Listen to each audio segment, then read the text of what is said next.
Well, oh, hi there, good people. I'm Jason with Green Country Agriforestry. It's Wednesday evening. What is today? The 17th of November, just a couple of days from Thanksgiving. And I'm back after being gone for a couple of weeks. Hope everybody's doing okay out there. And some coffee in me. Yep. Cold weather came and the bugs came inside, and I was working with a can of bug spray, and I was up around the molding up by the ceiling there in the kitchen, spraying right there where they like to gather. They like to get behind that molding. Nasty little boogers. So I was spraying for bugs and up here, not thinking about this. And so the spray came back and got in my eye. And about the next day after that, I started getting a cold. That's my story, and I'm sticking to it. Hello, Sassafras Red. Hello, Brian Perini. Hello, Vicky Savage, and everybody else out there. Hi, how is everybody doing?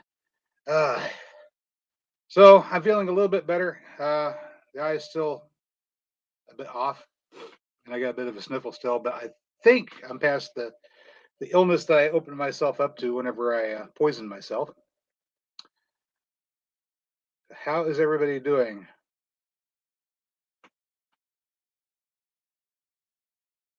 Everybody being all three of you. Mary's probably out there too. She said she was part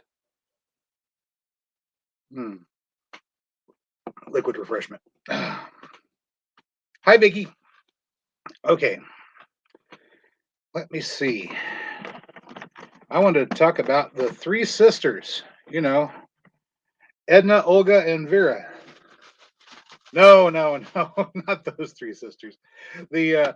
The three sisters gardening method that we all heard about whenever we were in school growing up. Well, I know I did. I don't know about everybody else. We heard the Thanksgiving story about how the pilgrims came and arrived here in the New World, and they met the natives, and the natives showed them all kinds of nifty stuff, like how they were growing their gardens and planting the fish under the corn and all that wonderful stuff. Vicky saying, be very glad that your eye was not. I am. I'm very glad that my eye was not blinded. I was worried for a little bit because it was really red right around there inside on the eyeball. And Mary got me one of these for the next time I feel the urge to spray above my head.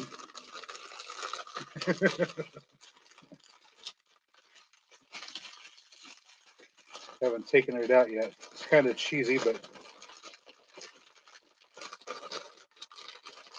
oh my goodness. Can't even get into the package. So it's a face shield. Look at this. There we go. All right, I'm ready. Okay. That's just silly looking. But heck, if it keeps me from sucking a mouthful of bug spray or getting into my eyes again, I think I'll probably wear the thing. Oy. It's idiot proof. Oh, I wouldn't say that. I'm sure I can find a way to mess up with it. Well, I was going to do a little video clip for you, and then I realized it's still in the camera, and I'm using that camera to video or to be the video camera this evening, so I can't show it to you. So I have to show it to you some other time.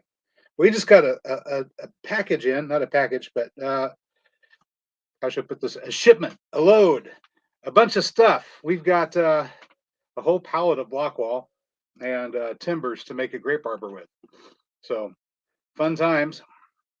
Here in the next couple of months, you'll probably see me doing some work at putting together the grape arbor, which I've been kind of planning on doing for the past few years. I got the pavers for it a couple years back, and I laid out a piece of weed mat on the ground and put the pavers down on it, and then didn't get around to doing the rest of the stuff that went along with it. So they kind of got overgrown a little bit. So I spent the last 2 days with the pickaxe out there, pulling the old pavers up and putting them to the side and pulling out all the weeds and then putting down some edgers, leveling the edgers so I can level the space in between them so we can have a nice flat level patio area. After that, we'll put the block wall around it and start sinking the holes for the timbers.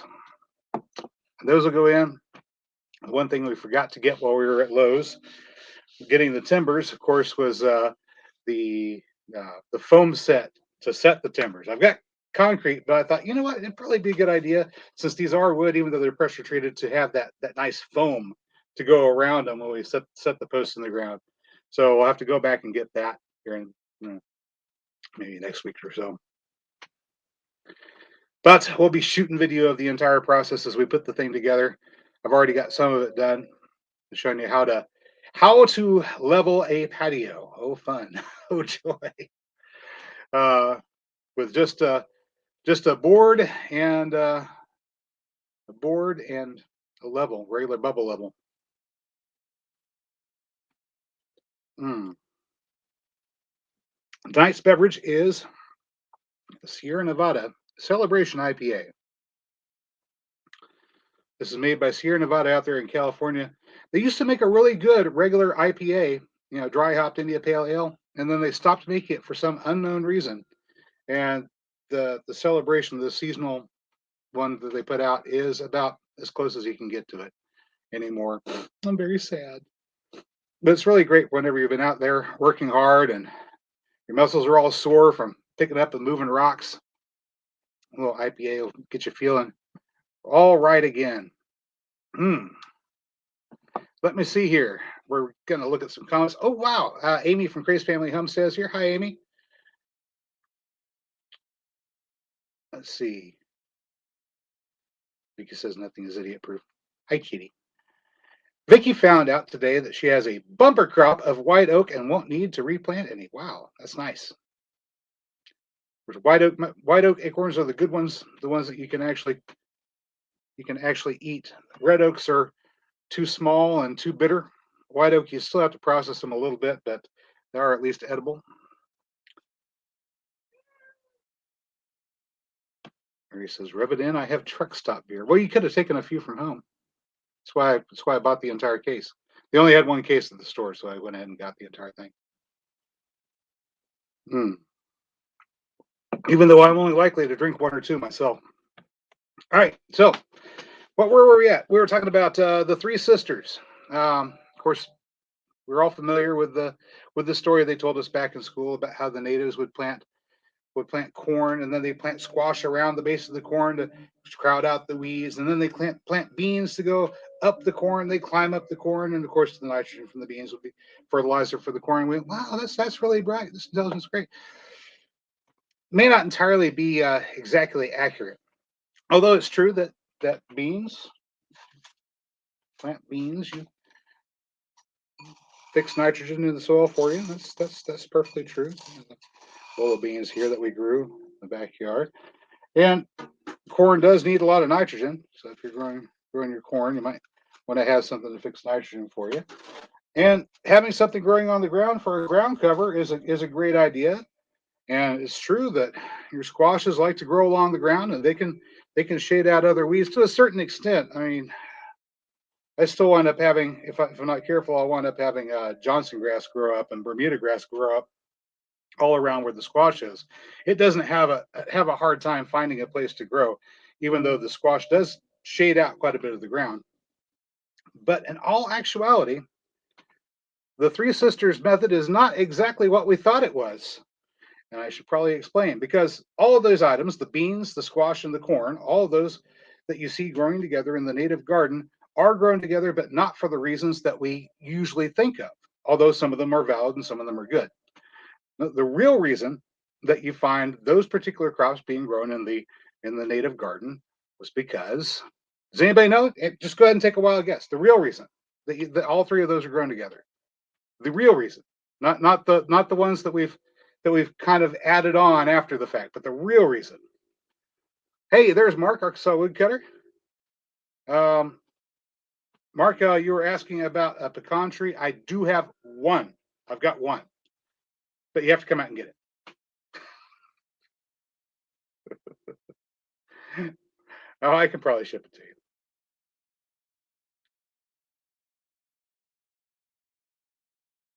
Ta-da.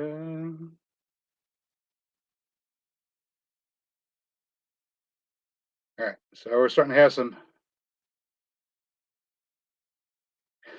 some responses. Oh, Yeah, Amy said, yeah, yeah, I have two red oaks and the older kids.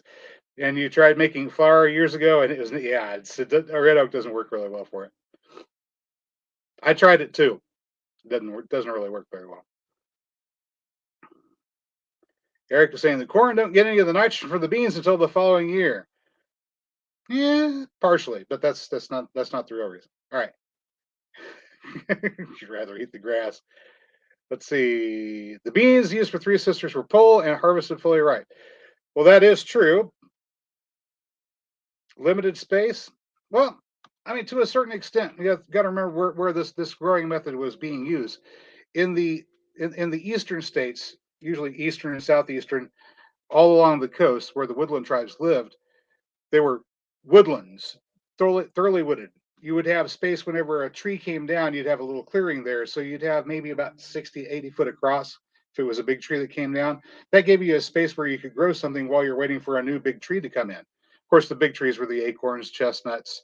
They had some hazels out there too, things like that. And they would use those, the mast from those, for a large portion of the protein, except for, of course, fish and wild game as well. But not just limited space.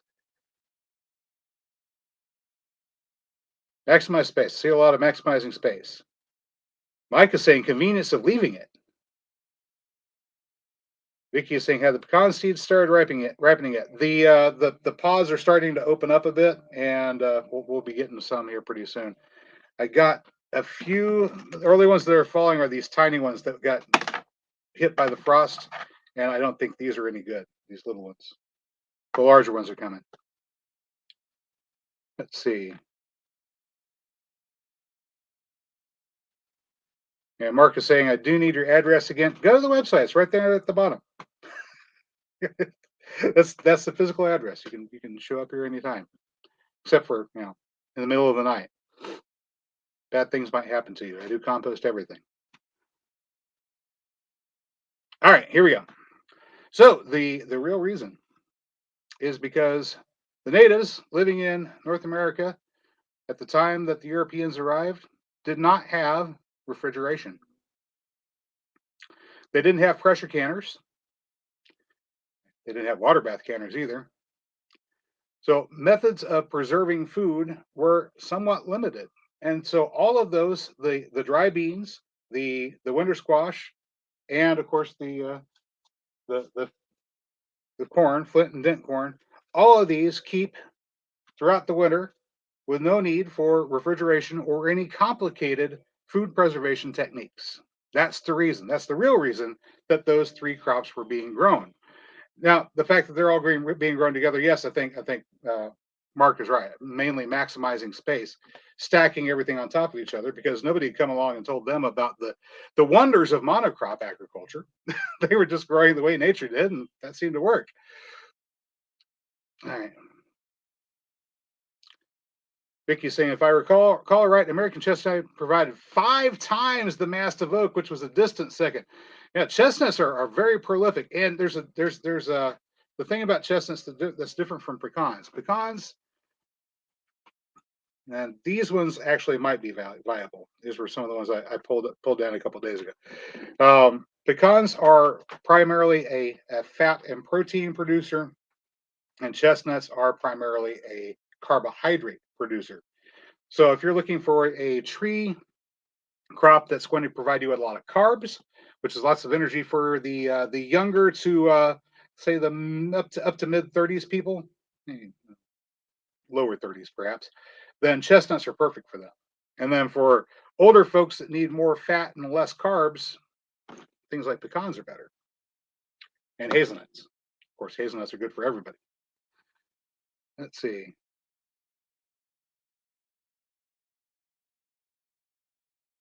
And Mike is saying, yeah, they could dry even perhaps on the plant, and they could come back and harvest as long as you come back and harvest before it gets too wet outside. Um, I've got an example over that away of some that I let stay on the vine after well after the first rains in the fall, and although they're still good, I managed to get them in before things got horribly bad. They do have some mold spots on them.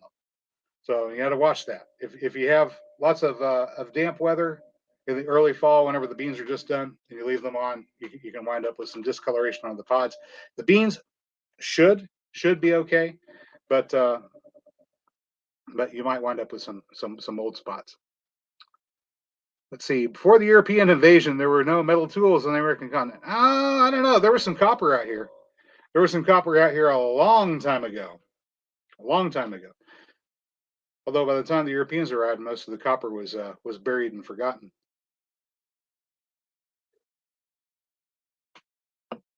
Hmm. All right. So some other problems with that growing squash as a ground cover.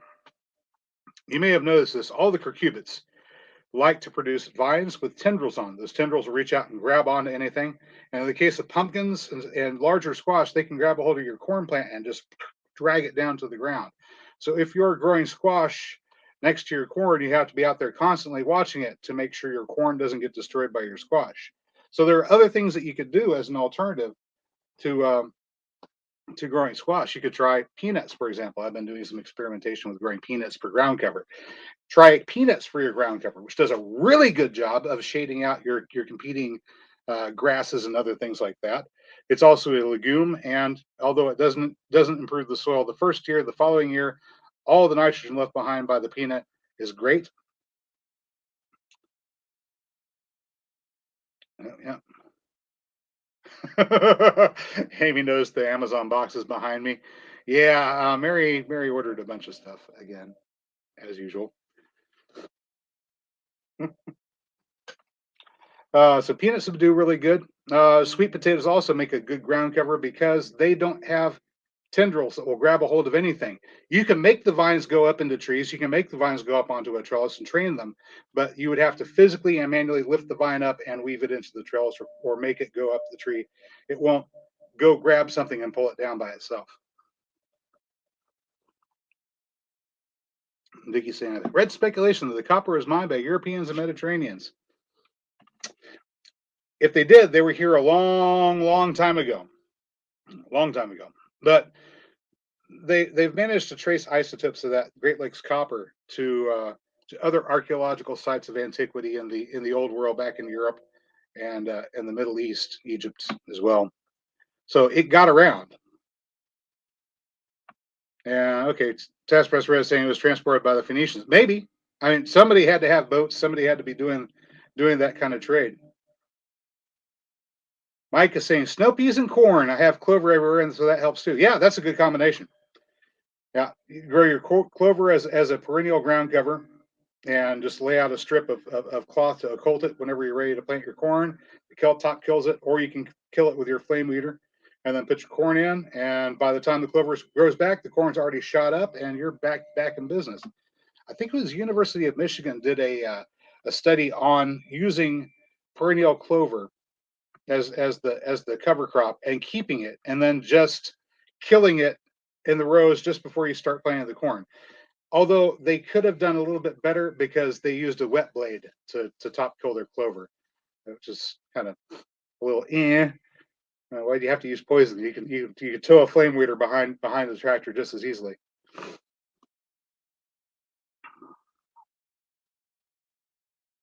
And Sasspress Rosa says there are remnants of the old copper road that ran through Illinois a very long time ago. Like, wow. Okay, so where can you find the copper road? Are there any places where people can go and visit? Mike says he has had Hubbard squash growing up the cherry trees. That's pretty cool. I've never tried growing Hubbard squash. I've seen them, looked at them, that's a lot of squash. Then the question becomes, how do I manage to preserve that entire thing? Because they get huge. I mean, monster huge. And I like to have squash that are a little bit smaller. I mean, acorn size, or I've got some butternut. It's out of reach over there. Uh, the smaller butternuts. I can open one of these up, and within about a day or two, I can finish it off before it can spoil. If I didn't have refrigeration, I can open it up, eat it within a day or two before it spoils. And until I crack open that shell, this thing is going to keep just fine without any other sort of preparation. Just keep it cool and dry. And I mean, I love these for storage food.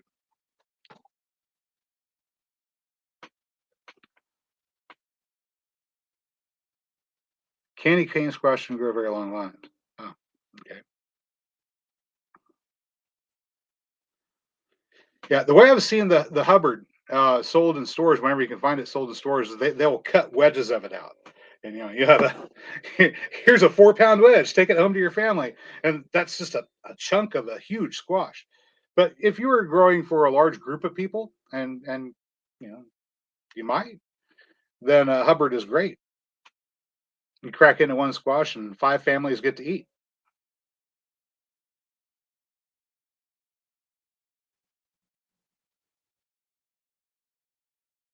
Vicky's saying some varieties of squash can be stored for 2 years. Yeah, I think the Seminole pumpkins particularly are they're more like a small winter squash, you know about the size of this acorn over here. But you can have those on the shelves and have them keeping for a long, long time without any refrigeration.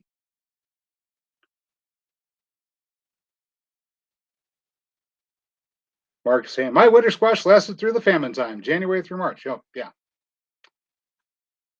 Uh, that's the reason you grow the winter squash is so that you can keep it through the winter. It's not that it grows in the winter; it's because you can keep it all the way through the winter and it stores that long. Anywho's, Sasquatch says crossbreed variety lasts almost 9 months. Hmm. So far, the best that I've grown for storage have been the butternut. But Mary's been ordering. Of course, she saw the boxes over there. She ordered some other stuff for me too. These came last week. These are actually for the business. I don't know how much of this we're going to be doing this year, but by next year I should be selling a lot more seeds. And of course, to be able to sell seeds, we've got well, envelopes. This is the small size. We have a couple more. They're plain brown paper envelopes. And I thought perhaps we might consider doing them by weight. So I've got a scale here. All right. You just press the button on the side. It pops open. Let's see. Press the on off button. And currently it's measuring ounces. So you put the little tray on the top. Oy. And there's a button here that you press called tare. You press that and it zeroes the scale. And then you need some seeds. And I've got these for an example, which are the elephant trunk amaranth.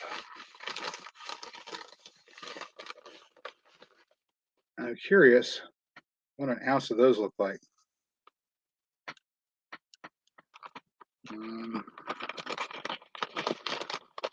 oh, that's in grams at the moment.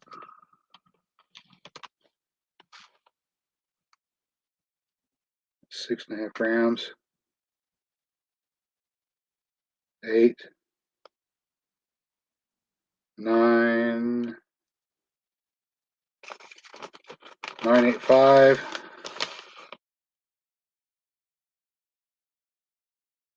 There's 10 grams. All right. I think 10 grams of amaranth seed would be enough to get you pretty well started. That's about that much. There's 10 grams of amaranth. If you cannot get your entire yard covered with amaranth with 10 grams of seed, then you probably can't grow anything. All right. I'll try to get these guys to go into the.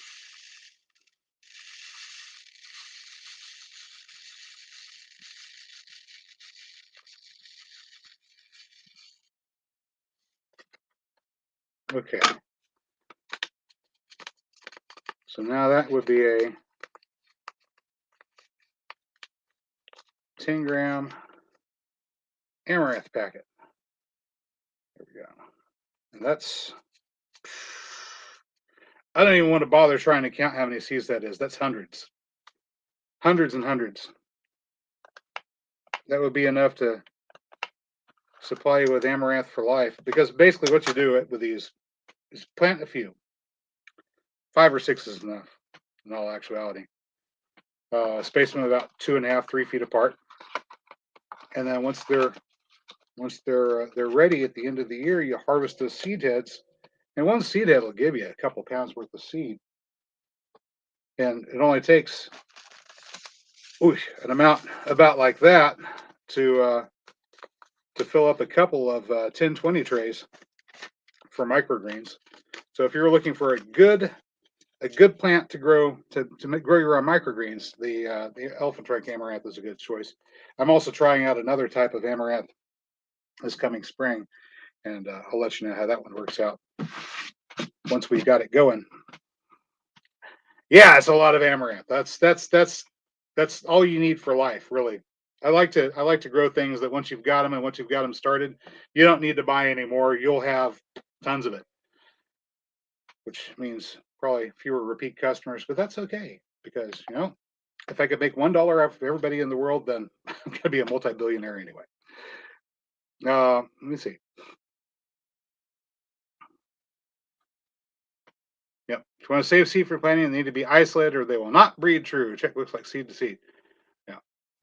So I've gone through and I've gotten rid of all of the competing plants that would cross pollinate with my amaranth. And whenever I grow a different variety, it was going to be grown in isolation, far away from the others.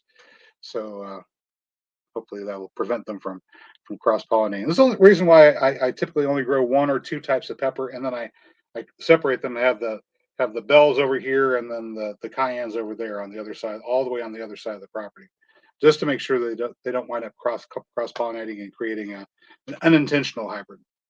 Not that you can't wind up with something really great by creating a hybrid, but if I want to tell you that it's this particular type, then it's that particular type. Would I buy a rocket with my billions? No. Might buy a better greenhouse though. Now I'm also working on doing some peanut breeding. We'll see how that works out. So I started out with just the generic peanuts that you find out of birdseed. I didn't see any particular tags tell me what particular protected plant cultivar they were. So already I know they're not covered by that particular set of laws. It's really weird.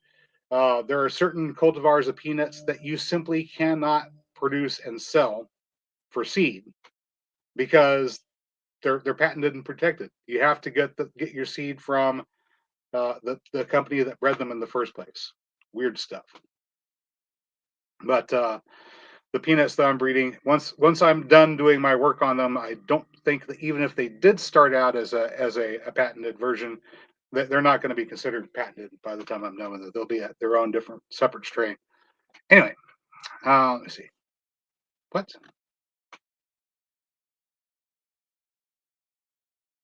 Oh, dandelion root and cancer. Okay.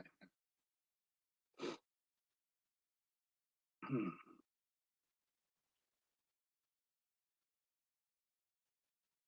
Ew.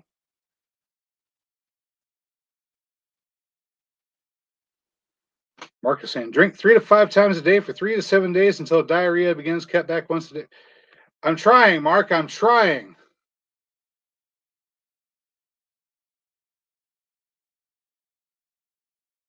Oh, you're talking about dandelion tea. Sorry.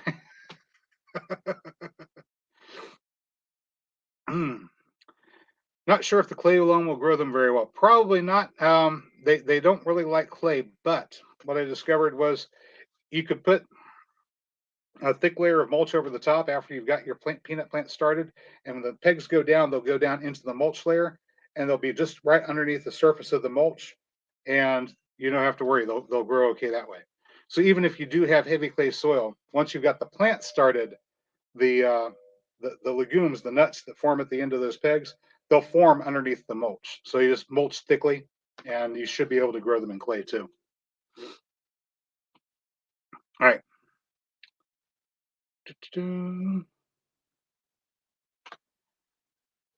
All right. What else do we have to talk about tonight? Talked to you about the three sisters.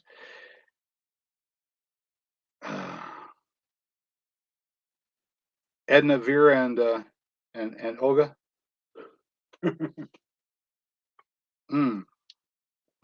But the idea of having those three different crops growing because they occupy different spaces and times is also a valid reason to grow that way. And it doesn't have to be specifically squash and corn and beans either. You can pick anything that occupies different spaces at different times and mix and match them. Just pick what works well for your particular locations and conditions, because everybody's got different conditions. You guys want to see what's in these boxes, don't you? I kind of do too. Hang on a second. Let's take a look. Boy. Boy. There's also this. All right. Okay, yeah, big box here that Mary got, and I also got some mail. Okay, so let's cover up that. We got some mail from the certain sassafras red that we'll open up here. We'll find out if it blows up on it.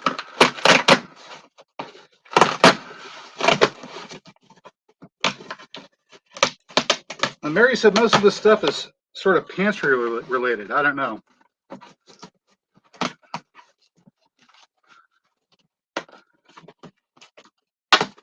Yeah, Mary's right. Our yard has different zones depending upon where you're at. We have that one spot that's mostly clay, and then the rest of it's sandy loam. Let's see. Oh wow, we got some Triscuits. Rosemary and olive oil. Oh, Papa. Okay, let's not do that. Oy, and then we got, what is this? What in the world is this? Oh, I know what this is. Okay, you remember a few, what was it, a few months ago, there was a problem with toilet paper?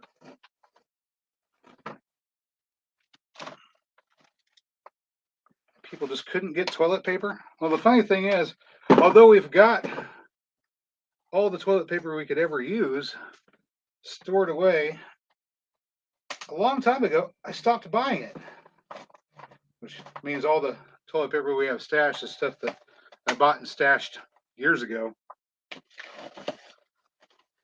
We stopped buying toilet paper. We started getting this instead. Ta-da! Baby wipes. That's right. Because you can use them to wipe, you can use them to clean, and for those regular, normal hygiene needs that you have, whenever it's not regular bathroom time, you can use one of these wet wipes to clean up without using a lot of water. So you can preserve the water that you're trying to hold on to. Say it's one of those situations where you might not want to go outside for about 2 or 3 months, and you have to use what water you have stored in the house. We live in one of those areas where that sort of event could happen if the gangsters in charge of Washington D.C. make the wrong moves. Anyway, so you don't want to go outside for a couple of months because there's mushroom clouds in the air, and you don't want to get covered with radioactive dust. Well, that's great. So you got to make do with the water you've got in the house. Well, you got a few of these for basic hygiene, and you don't have to use your drinking water for a regular wash up. All right, put this stuff to the side. That's more doomsday prepper stuff. Oh yeah.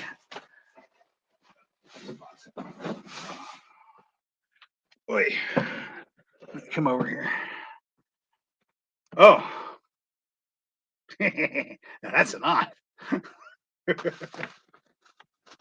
TP Shorts was last year. Yeah, it was the funniest thing. Like, there's a run on toilet paper. There's a run on toilet paper. Really? There's a run on toilet paper? What, you don't already have all you need? Hey, there's Joe and Carl. Oh yeah, don't flush the baby wipes. Do not flush baby wipes. They do horrible things to sewers and septic systems. And actually, we don't flush any paper at all. All paper products get recycled in another fashion. Now, I mean, theoretically, you could flush regular toilet paper, but just to be on the safe side, nothing but solid organic waste goes in there. No paper products. Mm. Oh, by the way, hi Carl. Hi Joe. Let's see.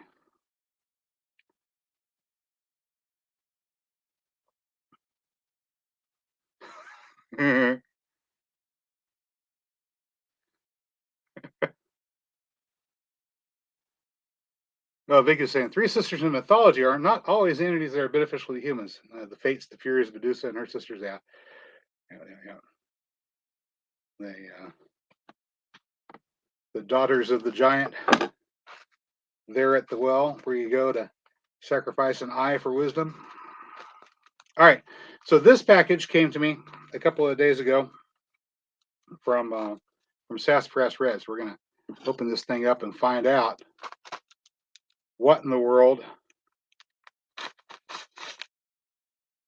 How nice that cuts. Probably need to sharpen it again. It's getting a little dull.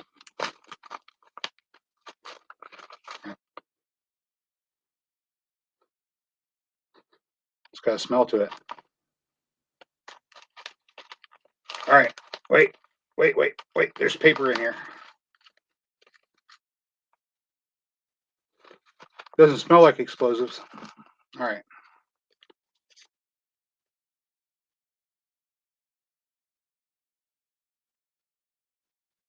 Happy bird seed, Ichabod crane. Okay.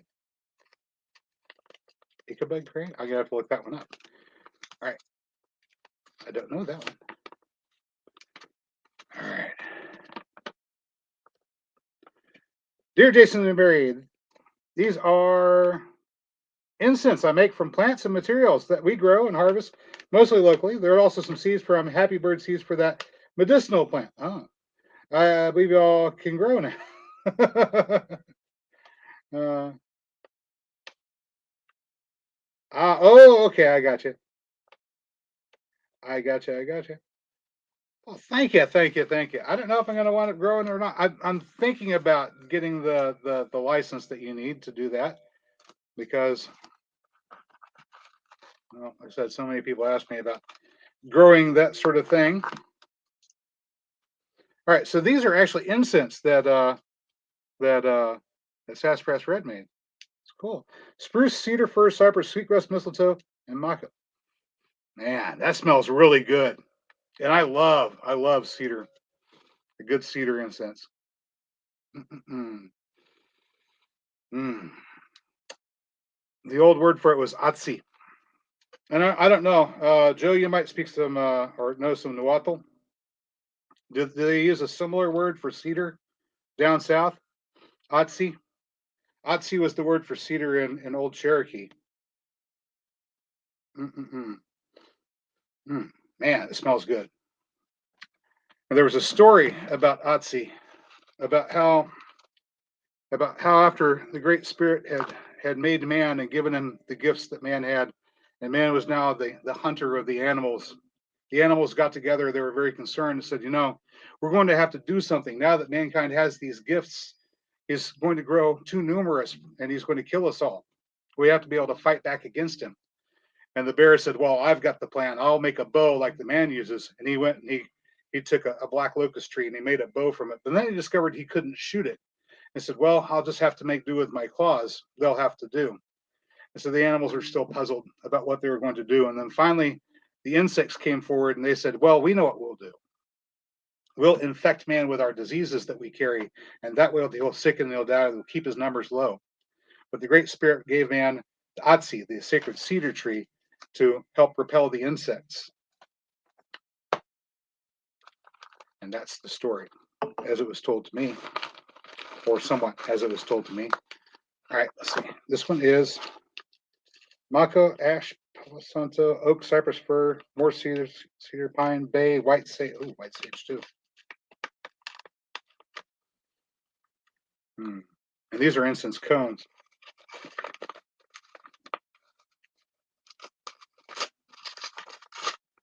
Man, oh man.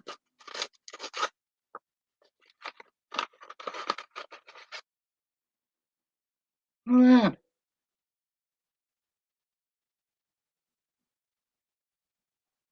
that is nice. So you made these, huh? That is very cool. If I had a lighter, oh, I do. Look at that. I was going to say if I have a lighter, I could get this thing started. Actually, these make great for burning incense on. So let me finish this off real quick. Mm. Oh man, I'll tell you what. You get the right combination of hops. Hops is a medicinal herb too.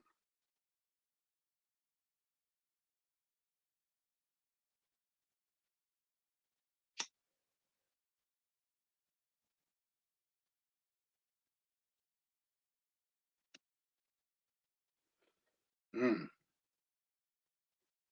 All right, that's pretty good. Yeah, cedar in your wood fire during the winter is a nice thing. You can throw a little bit on, but you don't want to put a whole bunch in because it's a very resinous plant, and it'll. There's more of them in here.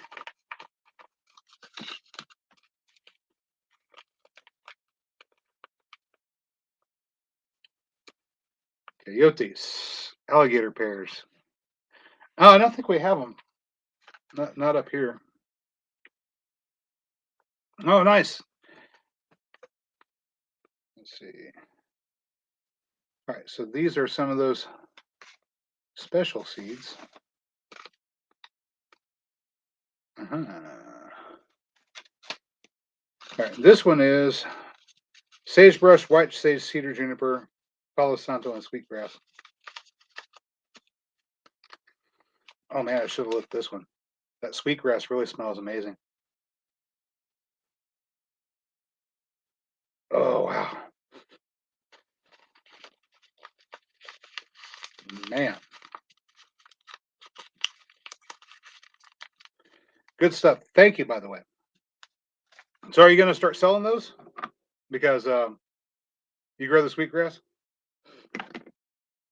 Because those would be this would go over pretty well. Yep, yep, yep. Amy's saying my friend grew coyotes a few years back. Interesting food. Uh, it's happy bird. It's a particular type of seed, the kind that you use for making rope. Rope.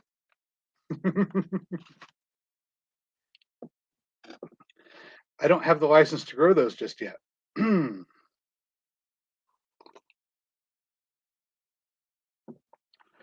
No, no, no snow up here. She's probably got snow where she's at, though. She was up north.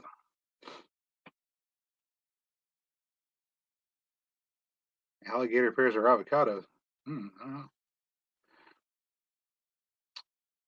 Sassafras Red has got some white pine resin from his daughter in Oregon. That's nice. Lots of really cool stuff comes out of the woods in Oregon too. They have old growth forest that has a chaga mushroom growing in it. It takes a long time. Mm. Happy bird seeds are for novelty purposes only. Gotcha. Kind of like the poppies that I'll be growing before too long. For novelty purposes only, or just in case. Mm. All right. Okay, so you do sell the incense at the market stand, but you don't have a website for it yet. Okay. Could get one. All right, let me see. What else did Mary get? What else? Oh, let me see. Let me see. All right, what's in this one? See, I'm just wearing my sweatpants today. I tell you what, they sell too fast. Oh, so you're actually able to sell out with the amount that you produce already, huh? That's cool. All right, let me see. She's got Taster's Choice. These are individual uh, freeze-dried coffee. Actually, for freeze-dried coffee, the Taster's Choice is not bad if you're going backpacking. The only thing that I don't like about it, if you're going backpacking, is the containers, little packets they're in, are plastic and non-biodegradable. So if you take them with you to have a cup of coffee on the trail, make sure you pack up your trash and take it with you. All right. Of course, the packing material, which is the most fun.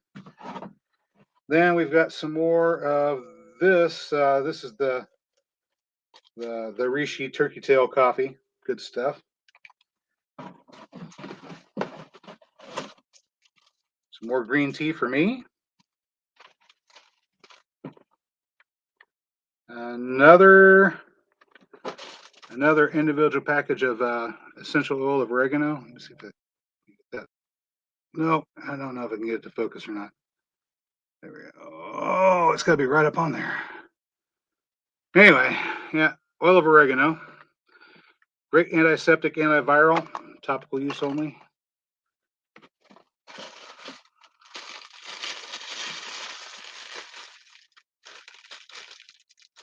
Trash bags. Yay! Who doesn't like trash bags? And we've got some cinnamon flavored SOS rations. These are the lifeboat rations. There's a couple days worth there. Great for storing in your car, your boat, your vehicle. Just in case you get stranded somewhere and you'd like to have something to eat, it doesn't take up a lot of space and it keeps it next to forever. Not the best food in the world, but it will keep you alive. Let's see. An earwax removal kit.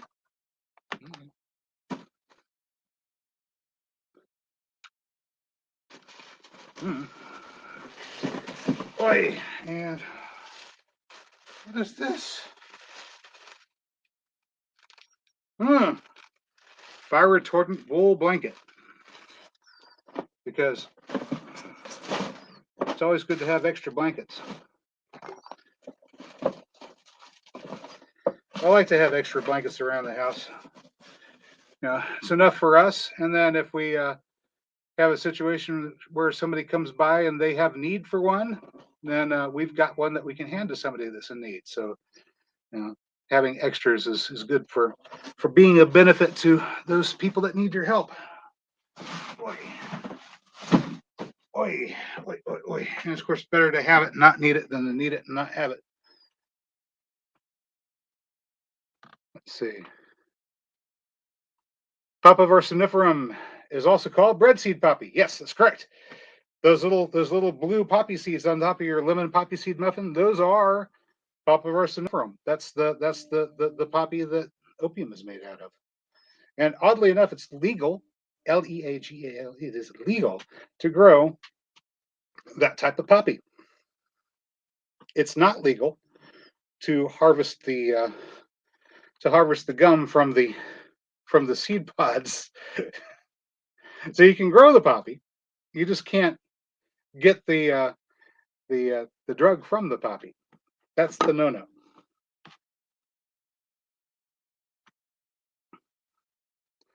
Sassafras Red says rolled out 84 of these incense cones last night, and by Saturday they're all going to be sold out. Wow! I mean, wow! that's pretty good. Let me see. Oh, got a new mouse. It has an automatic shut-off feature, so sometimes I pick it up and try to use it. It doesn't work because I have to turn it back on again. All right.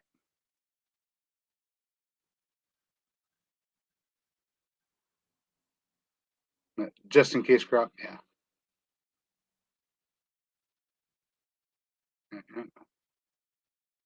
So you rolled out 84 last night and we'll make 11 packages. That'll make 11 packages and sell it by Saturday.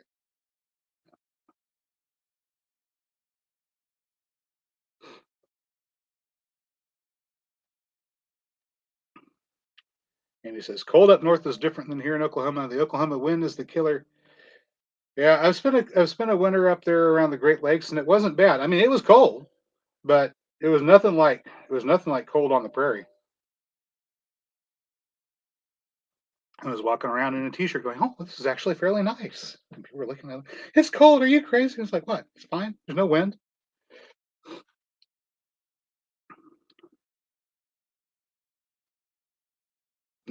Yeah, North Dakota wind.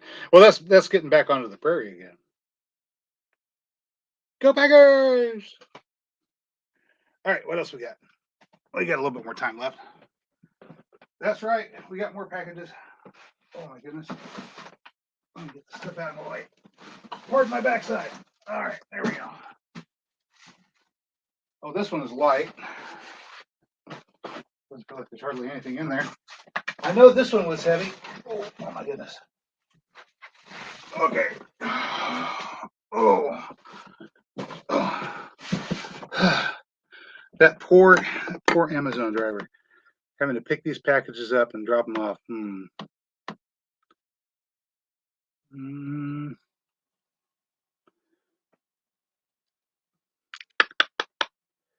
I'm wondering if what Joe's talking about might be cinnamon vine or something like that, like a Dioscorea bulbifera, or well, that would be Dioscorea bulbifera is a different one.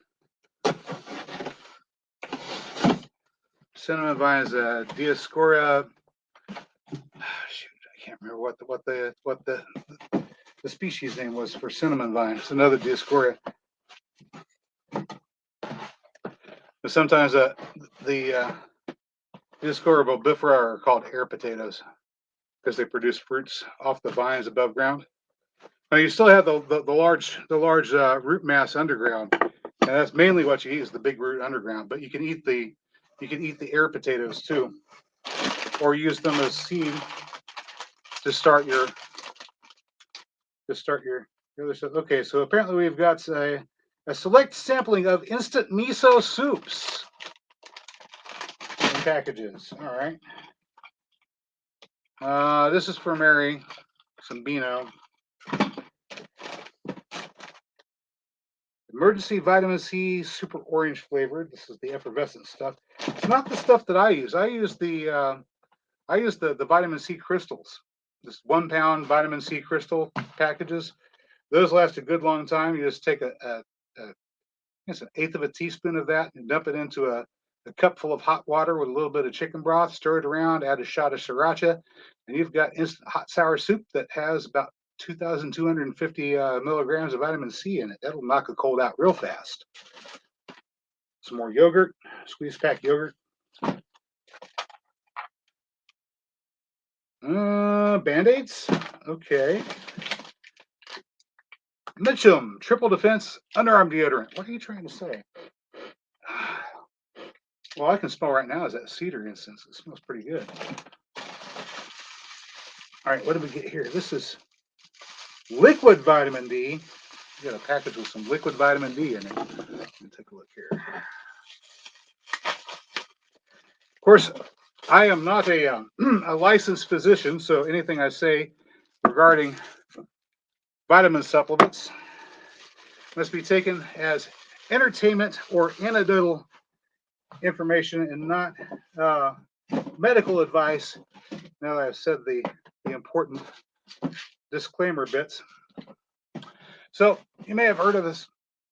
Yeah, I'm going to do this. All right. So you may have heard of something called seasonal affective disorder. This is where winter comes around, fall comes around, the sky turns gray, and people get sad. They get depressed, particularly around the holidays. And part of that has to do with the holidays are associated with families, and as people get older, they move away from their families, their friends. They don't see the people that they used to see, and that starts to make them feel down.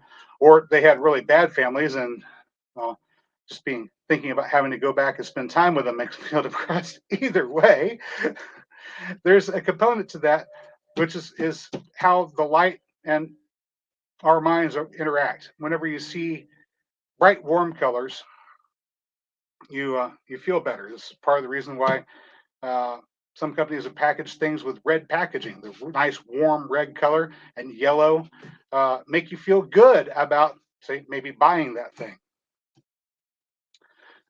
Cooler shades like blue, for example. If I were to turn this blue light on over here, which is specifically for growing things, if I turn that blue light on, although the plants love it, and it's behind a shade, so it's not full force at the moment. So the plants may love it, but after a while, if you're looking at the reflection off of that door, that blue color is going to start to make your head hurt. All right, I turn that off. So in the winter or the fall, and the skies get gray, you start feeling depressed. But there was another component too that I discovered, more or less by accident, that is that bright, warm sunlight and being outdoors allows us to produce vitamin D through our skin. But when we're not out in the winter, in the fall, getting vitamin D, we're vitamin D deficient and we start getting depressed. So there's a link between not getting enough vitamin D in the winter and depression. So, anecdotally, you might want to consider supplementing your vitamin D, particularly in the winter. All right, that's all. Oh, there's one more thing. Oh, this is why it was so heavy. Boy, we got a 15-pound bag of super premium short grain rice. Woohoo! Oh, and she ordered up some more seaweed sheets. So I think she wants me to make some more sushi sometime in the future. We can do that. I'm gonna start trying sweet potato and pecan rolls for sushi rolls here before too long.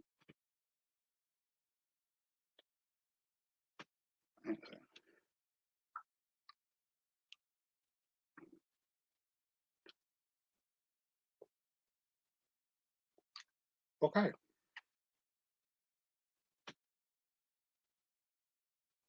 So a little extra vitamin D. A lot better than taking drugs, tell you what. I mean, for depression.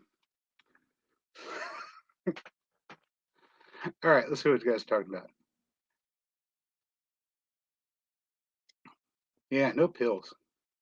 Oh, yeah, I could put I can write it down. I've got a couple variations on it too. Sometimes I use a little bit of garlic, black pepper, and turmeric, which is pretty good. Although it's easy to get too much turmeric in there, throw the flavor off. But really, really good. Um, just bake up a cup of chicken bouillon. Add a eighth teaspoon of vitamin C crystals and enough sriracha to give it as much heat as you like. And that's really all you need for a very basic hot sour soup cup that you just drink and knock your colds out.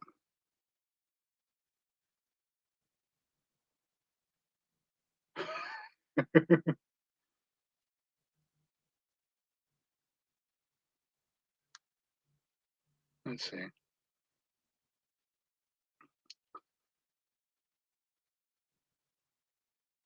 South Dakota's real talking about the weather in different places, North and South Dakota, Montana. Oh shoot, just go up to Manitoba, go up to Hay River. It gets cold up there. Let's see. Sasspress Red saying my wife makes an all natural deodorant. That's pretty cool.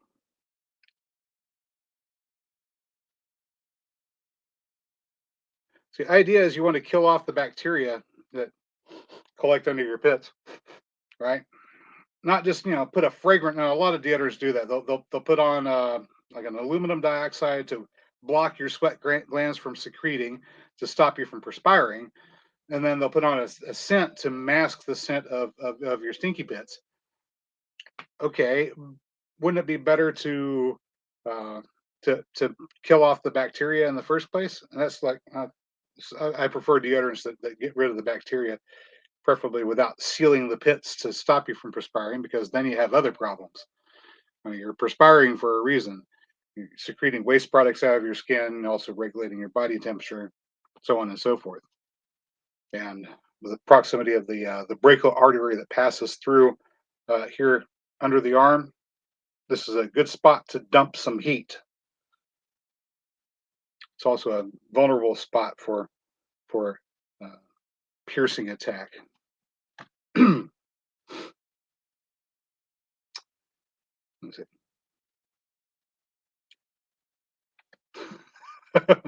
Muskox is above what PayPal will allow. Looked into it.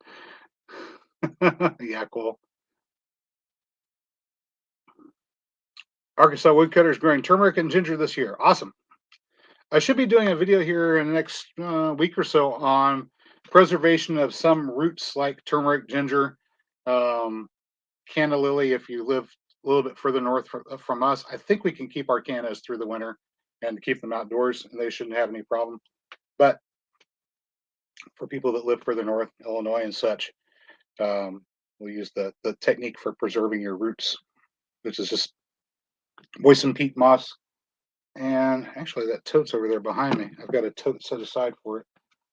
Boy, right over here. You moisten up your peat moss,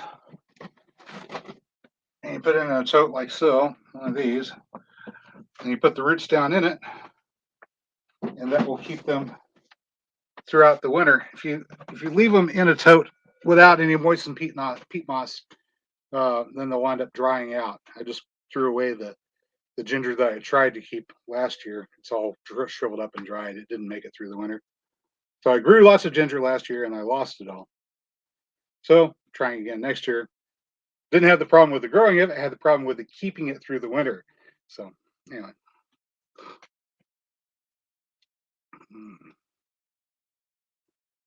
Grew turmeric and ginger, but didn't get a bountiful harvest. You need a lot of heat days.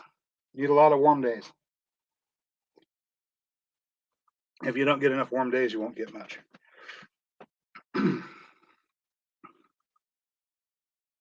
Spam sushi. No spam sushi. But that canned crab makes it pretty good. Makes a pretty good connie roll.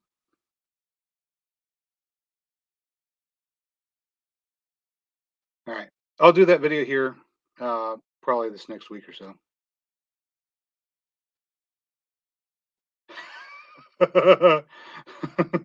Pulling out the ketchup is a deadly insult. So originally used to cover the taste of spoiled meat. Oh. And the original condiment they used to put on fried potato wedges, fried potato chips, as they called them chips back over there in jolly old England. The original recipe was fermented fish blood. So I think a preparation of mashed tomatoes with a little bit of vinegar and other seasonings is an upgrade. Oh, Red said that's why they put it on McDonald's.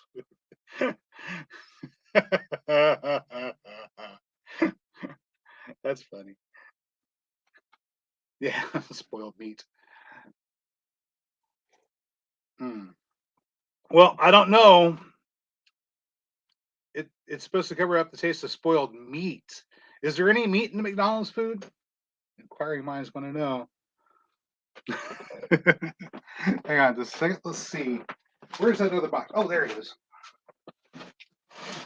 Yeah, one more box to investigate. This is a light one. I don't know what's in here. I think we got the wool blankets, incidentally, to hang up over the windows. Kind of like they used to use tapestries in old castles to stop the draft.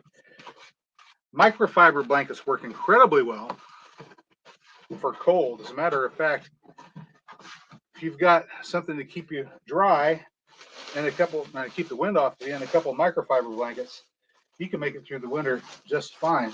Okay. There's another row cover, another floating row cover. Although I don't have hoops made up for it. We've got more row covers. Oh, what else is in here? Yeah. Something to clean out your pet's ears. Oh, that's so nice. All right, let me do this box over there. That'll go out in the morning. Hey, that's all the packages. I got to figure out where I put the sheath for that knife. Let's see. Oh, that's another knife. Um, I'll figure it out here in a minute. And there are recipes for fish sauce. I have some fish sauce.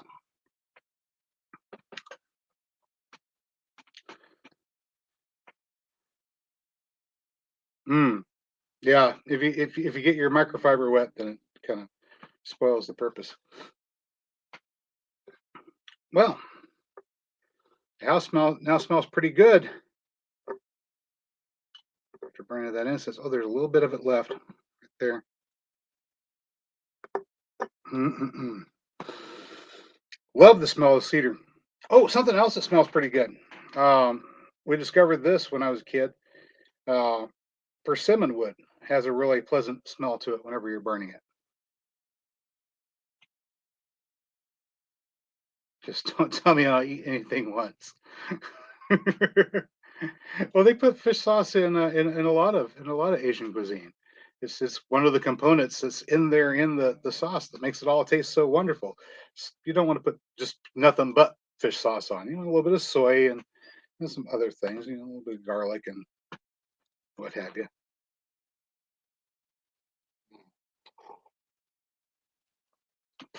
Peppers and onions.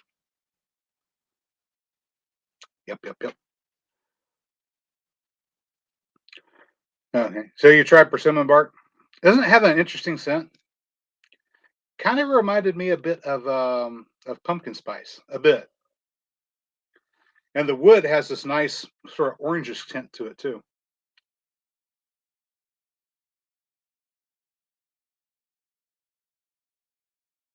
Mm. Have to flash the fish sauce off as you cook it, so you just wind up with a hint, a residue. Oh, we have some fish sauce, so whenever I'm making some Oriental recipes, I do have a bit. I've got all the necessary seasonings to do it right. By golly, because I like Chinese food. I like it a little bit too much. Growing some pak choy out there right now. Hopefully, hopefully it'll turn out well. And Red says got a certain punky oak that has a very spicy smell. Sometimes you get lucky. Fig has an interesting odor too, but I don't know how it would smell whenever you burn it. I'll have to try burning it. But fig has a pretty interesting aroma. Hi, kitty. Did you hear me talking and came over? Huh? I've got an underappreciated kitty here. Meow. Hi. How you doing? Yeah. Say hi to everybody. Say hi.